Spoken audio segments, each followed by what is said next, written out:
ఇందిరాగాంధీ గారు అంబేద్కర్ మా సంగారెడ్డి అంబేద్కర్ గ్రౌండ్కి వచ్చిందని సప్పుడు అప్పుడు ఊర్లలో ఏం లేదు కదా, వాళ్ళు సప్పుడు వస్తూ తెలిసిపోతుండే ఆ రోజులలో.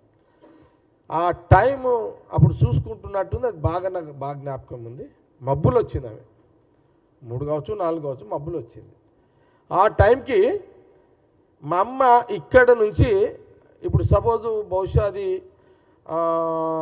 అంబేద్కర్ స్టేడియంకి ఇక్కడికి దాదాపు ఒక జట్టి నాగేశ్వరరావు అదే మన కుసుమ్ కుమార్ వాళ్ళ ఇంట్లో రెంట్కున్నా నేను, మేము రెంట్కున్నాం అప్పుడు.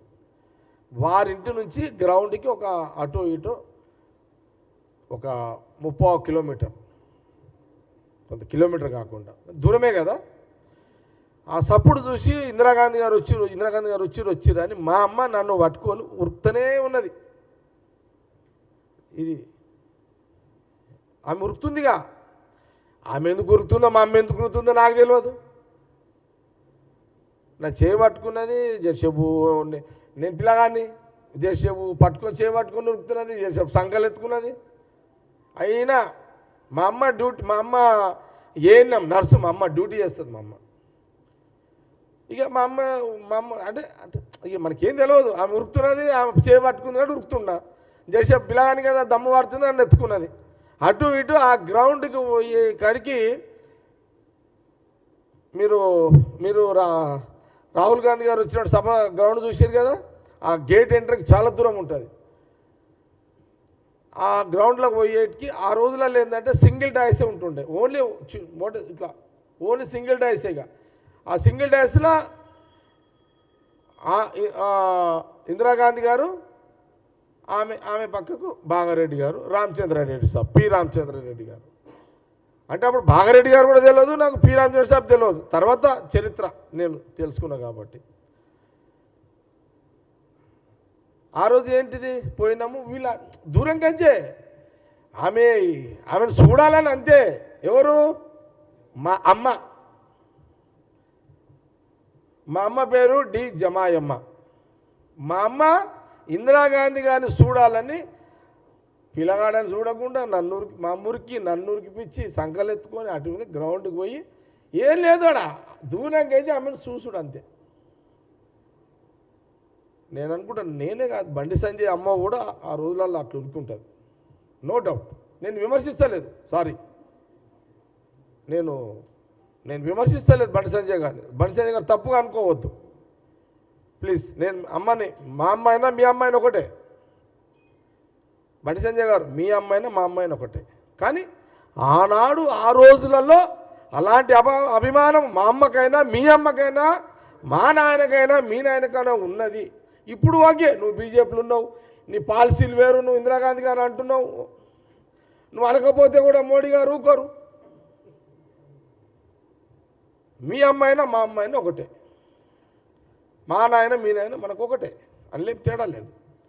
కానీ ఆ రోజు ఆ రకంగా అభిమానాలు అట్లా ఉండే మన పెద్దవాళ్లకు అనే ఉదాహరణలో భాగమే నేను మా అమ్మ గురించి చెప్పుకుంటూ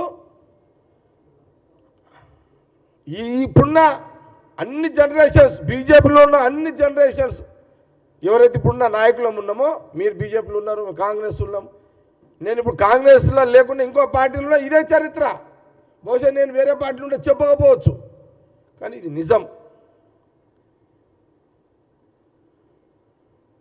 కాబట్టి ఇది నాకు ఊహల్లో ఉన్నది, ఆ రోజు చూసింది, తర్వాత తెలుసుకున్నా కాబట్టి ఇవన్నీ మీకు చెప్పగలుగుతున్నా. మా అమ్మ దూరంగా సంతోషపడ్డది చూసింది, సింపుల్. ఆమె ఎంత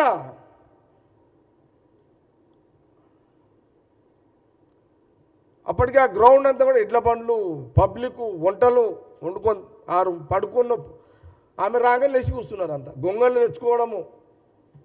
ఇది నిజమే కదా.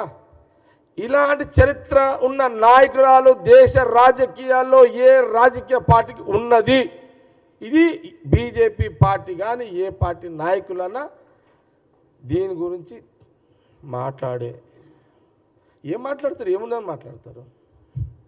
బండి సంజయ్ గారే కాదు, ఈరోజు ఆ రోజులలో నేను అనుకుంటా ప్రధానమంత్రి మోడీ గారు, అమిత్ షా గారు, ఒక కుటుంబ సభ్యులు కూడా ఆ రోజు ఇందిరాగాంధీ గారికి అభిమానులు ఏముంటారన్న తప్పు కాదు అది, అది వేరు, రాజకీయాలు వేరు.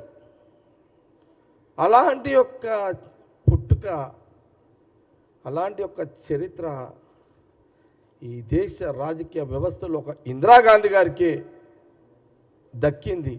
వేరేళ్ళకు ఇక అవకాశం లేదు అనేది ఒక కాంగ్రెస్ పార్టీ నాయకుడు కాదు, ఒక జగ్గారెడ్డిగా నా అనుభవాలను కూడా ఒక ప్రశ్నకు ఇన్నేక చెప్పడం జరిగింది. నువ్వు అడిగినావు ఇంత అభిమానం పెట్టుకొని ఇటువంటి ఎందుకు తిరిగావు అని నన్ను అంటున్నావు. నేను అన్నది ఆమె చరిత్ర గురించి చెప్తున్నా. మళ్ళీ ఇంకోసారి చెప్తా ఇది, ఎందుకంటే అంత పెద్ద ఇందిరాగాంధీ గారి చరిత్ర ముందు మనం చేసే ఈ ఏమంటారు ఇది ట్రావెలింగ్ల పంచాయతీ చెప్పొద్దు. ఏం శ్రీనివాస్, ఒక గొప్ప చరిత్ర చర్చ జరిగింది గాంధీ భవన్ మీడియా సమక్షంలో. ఇంత చరిత్ర గల్ల ఒక ఇందిరాగాంధీ సందర్భంలో నాలాంటి చెత్త రాజకీయాల గురించి మాట్లాడి, నా గురించి నేను కూడా రాజకీయ తప్పులు చేసి ఉంటానే అది వేరే సంగతి. అది కానీ ఈ టైంలో ఒక చరిత్ర గురించి ఇందిరాగాంధీ గారి యొక్క జీవిత చరిత్ర చర్చ జరుగుతున్న గాంధీ భవన్ మీడియాలో నువ్వెట్లా బతికినావు నన్ను మీరు అడగడము ఈ టైంగా సూట్ కాదు అది. ఓకే, ధన్యవాదాలు ఆల్రెడీ. ఓకే.